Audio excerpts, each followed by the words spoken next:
પરિણીત મહિલા આત્મહત્યા કરવા જઈ રહેલ હોવાની માહિતી પોલીસ ડિપાર્ટમેન્ટને મળેલી.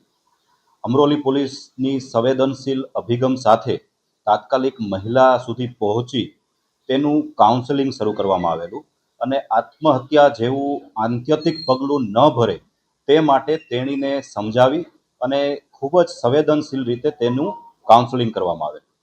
કાઉન્સેલિંગ દરમિયાન જે માહિતી મળેલી તે ચોંકાવનારી હતી.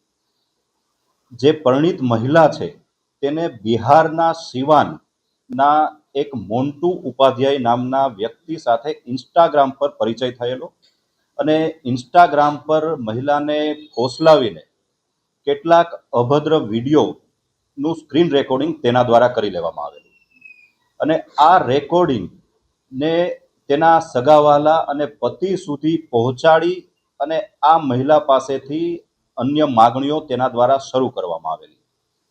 આ ઘટનાથી ગભરાઈને મહિલાએ આત્મહત્યા સુધીની આત્યંતિક પગલું ભરવા માટેની તૈયારી કરેલી, પરંતુ પોલીસ સુધી આ મામલો આ રીતે પહોંચતા કાયદેસરની કાર્યવાહી કરી એફઆઈઆર દાખલ કરવામાં આવેલી અને આરોપીને ઝડપી પાડવા માટે અમરોલી પોલીસના ડી સ્ટાફના સિલેક્ટ કરેલા કોન્સ્ટેબલરી સ્ટાફને મોકલવામાં આવેલા.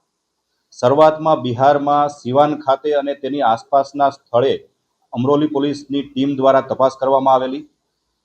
આરોપીને આ બાબતની જાણ થતાં આરોપી છત્તીસગઢ ખાતે અને મધ્યપ્રદેશ ખાતે અલગ અલગ સ્થળે ભાગી ગયેલ.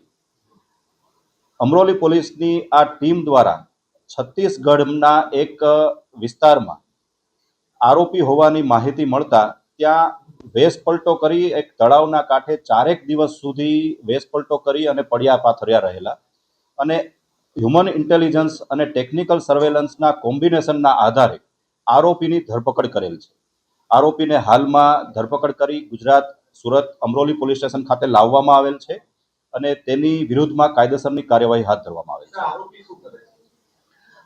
આરોપી કોઈ દેખીતો કામ ધંધો તો ખાસ કરતો નથી, તે અંગેની તપાસ ચાલુ છે, પરંતુ મુખ્યત્વે ઇન્સ્ટાગ્રામ ઉપર મહિલાને ફસાવી તેના વિડીયો રેકોર્ડિંગ કરી તેના પરિવારને બતાવી દેવાની ધમકી આપી તેના પાસેથી અભદ્ર અને અનૈતિક માગણી કરતો હોવાનું આ તપાસ દરમિયાન સામે આવેલ છે.